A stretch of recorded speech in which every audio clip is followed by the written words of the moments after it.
Bonjour les amis, c'est Oli le Belge. Je pense qu'on a trouvé la moto test pour être tranquille. Tu prends ça, tu peux rouler à la vitesse que tu veux, tout le monde s'en fout. Non, je déconne.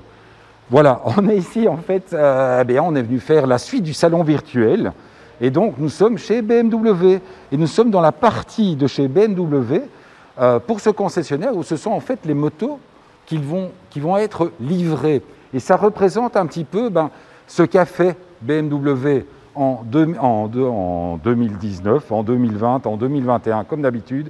Mais il y a quoi? Donc toutes les motos qui sont livrées ici, c'est quoi? Des GS, des GS et des GS. Et pas de simples GS. Ce sont toutes des GSA, des GS Adventure, full équipées. Donc on voit effectivement que la clientèle BMW n'a pas tellement changé. Alors il y a des petites choses qui sont nouvelles. Donc vraiment toutes ces motos, ce sont toutes les livraisons du mois de janvier. Ici on a deux GS 310. Alors, je me suis dit, donc j'ai évidemment posé la question, vous le savez, je m'intéresse toujours.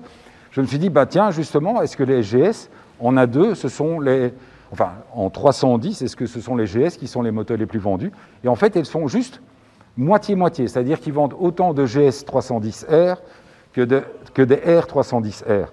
Évidemment, cette année-ci, pour la gamme GS, on a eu la chance d'avoir la 40e anniversaire, la noire et jaune, qui est vraiment très très belle.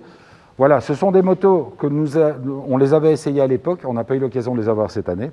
Mais pourtant, moi je trouve que pour des petites 310, une fois de plus, on ne va pas monter sur la moto qui est vendue parce que ça appartient à quelqu'un et ça ne ferait pas plaisir à la personne, mais ce sont des motos qui sont effectivement valorisantes. La R310R, elle, le Roadster a également son mot à dire puisque évidemment on a une hauteur de selle beaucoup plus raisonnable. Allez, on va passer maintenant dans les vraies nouveautés, enfin dans les vraies motos à présenter.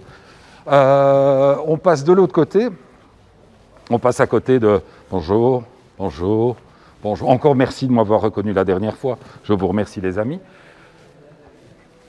Hop, on traverse, venez avec moi, venez avec moi, venez avec moi, suivez-moi.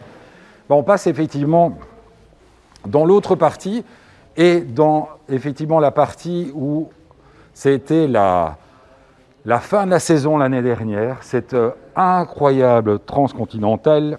Je passe de l'autre côté, comme ça on me verra quand même un petit peu. Une nouveauté chez BMW. Alors, voilà, j'en ai discuté avec eux. Il y a des motos qui démarrent assez facilement, il y en a d'autres, il y a un peu plus de mal. C'est vrai que toute la gamme R18 a un petit peu plus de difficulté à trouver sa clientèle.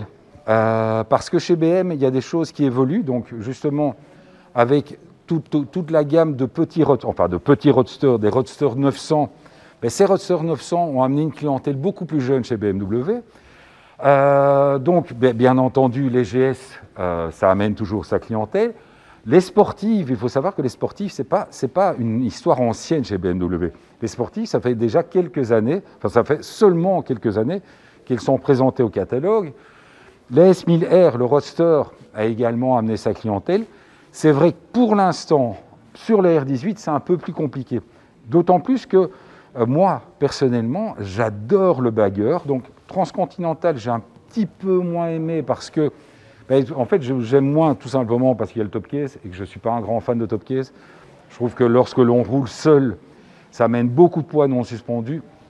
Donc voilà, je ne suis pas un grand fan, mais je trouve que la bagger, c'est vraiment une bécane qui a son mot à dire. On va passer de l'autre côté. Ce que tu fais, Gilles, passe par là. Passe par là, par là. Oui, comme il est bien, comme il est bien. Donc, évidemment, présentation de la GS. Vous avez vu qu'en 2021, c'était la première fois que j'avais l'occasion d'essayer.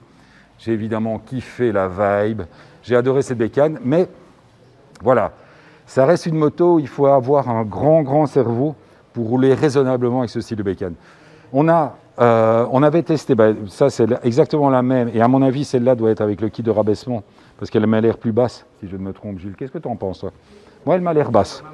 Ouais, tu crois? Regarde un petit peu. Peut-être une hauteur de selle. Peut-être une hauteur de selle un peu plus raisonnable. Ouais, elle m'a l'air... ça doit être la selle basse. Super belle. Zut, j'ai aussi marqué vendu, donc on ne touche pas. Alors, voilà, ça c'est effectivement une autre gamme. Les XR, donc ici, Il y a la XR 900 qu'on a testé, qu'on a également testé, quand on a fait notre petite balade avec la Panamérica, qu'on a fait notre petite balade avec la Moto Guzzi, merci. Vous voyez, il ne sert pas qu'à filmer, il sert également à me rappeler, parce que, vous savez, à 52 ans, on peut commencer à avoir des trous. Donc, c'est surprenant, comme sur YouTube, vous m'avez fait la remarque que la 900 était un veau. Alors, je ne sais pas où vous avez été chercher ça, les gars, mais pour moi, ça va comme un avion, une F900. Donc, est-ce que vous n'avez pas essayé les mêmes 900 XR que moi? Mais en tout cas, chez nous, on a tous kiffé vraiment, tellement elle allait super bien. Et effectivement, ce n'est pas une moto qui rentre en comparaison avec les GS. Ça n'a rien à voir. Ça, c'est vraiment un roadster sportif avec un look de trail. Donc, c'est vrai que si vous retirez les baloches, c'est vraiment une bécane, c'est un avion de chasse. Alors, sur les plus petites, évidemment, oui, S1000 XR. Donc, justement, on en parlait également.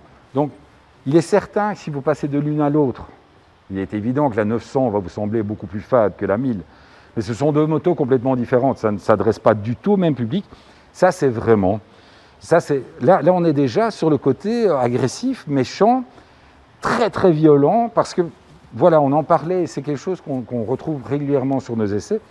On part du principe que 100 chevaux dans une moto, on est déjà sur quelque chose de très très méchant. Là, on est bien au-delà et ça va vraiment très très fort. Mais on voit déjà au niveau du look que la F900 essaye de garder un look, même en 2022, un look raisonnable, alors que la XR 1000, c'est méchant. Hein. Ils ont fait du gros noir avec les gros ailerons devant, agressif, méchant. Brrr, méchante moto, méchant. Allez, couchez. Aïe, m'a fait mal au doigt. On en parlait tout à l'heure. R110. Voilà. La G310R, il est marqué dessus. Donc l'avantage, c'est que je sais lire. Donc effectivement, là, on voit, vous l'avez vu tout à l'heure avec la GS, là, on a vraiment avec une hauteur de selle beaucoup plus raisonnable. Et je trouve, personnellement, alors ce n'est pas une moto qui convient à mon gabarit. C'est vrai que la GS est plus adaptée à mon gabarit. Mais c'est une moto, je trouve que pour un petit A2 et pour un prix très raisonnable, puisqu'on est, on va dire, pour ce modèle-ci, avec toutes les options, on est à 5 600 €. Elle a quand même un super beau petit look, avec une belle finition à la BM. C'est quand même très très beau. Et je trouve que pour débuter sur la route, c'est vrai que moi je ne suis pas un grand fan des 125 parce que je trouve que c'est un peu juste. Avec ce style de bécane, on a quand même une bécane qui vous permet d'aller un peu rouler dans les chemins. Et le moteur est top. Alors celle-là, on n'a pas encore eu l'occasion de la tester. Mais on n'a pas eu l'occasion de bien la tester. En fait, le problème, c'est que nous, on teste beaucoup de bécanes, mais de temps en temps, il fait moche. Et alors, donc, on se sent, on y perd un petit peu. C'est ça qui est triste. Et là, regardez comme aujourd'hui, il fait beau. Il fait super beau aussi. Hein. Il fait impeccable. Donc, effectivement, aussi une bécane qu'on a adorée, etc. Mais voilà, ce sont tous des modèles disponibles chez BM qui sont différents. Enfin, non pas différents, mais c'est parce qu'on a tellement dans la tête cette idée BM GS que de temps en temps, on oublie qu'il y a plein d'autres choses. Alors, on va reprofiter. Ah ben, les gars, il fait impeccable dehors. Il fait impeccable. Alors donc, effectivement, l'année avant d'avoir terminé avec la Transcontinentale, on a roulé avec cette 1250 RT. Là, le gars qui la commande dans un coloris blanc, c'était un gars qui a raté sa carrière dans la police. Hein, parce que c'est vrai qu'elle fait assez police. Tu mets 2-3 bandeaux bleus et un gyrophare et tu es tranquille, tu te prends pour un flic.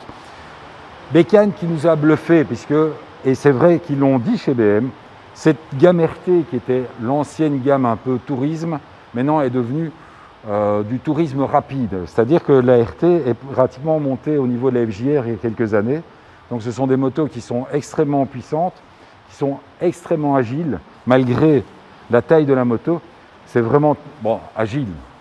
Je n'ai pas dit que c'était une S1000R non plus, hein, mais c'est très agile. Et même Gilles, en parlant d'agile, même Gilles a été surpris de l'aisance et de la facilité à mettre cette moto sur l'angle et la sécurité que l'on a vraiment à son guidon.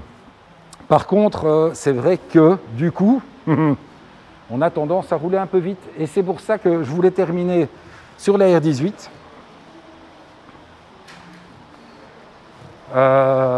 Voilà ma préférée. Ma préférée chez BMW en 2021. Je passe de l'autre côté, en fait, oui. Comme ça, on la verra encore mieux. Ça, c'est vraiment pour moi. Pour un pilote seul, un gars qui a envie de se balader et qui a envie de garder son permis, je trouve que la R18 Bagger a vraiment sa place.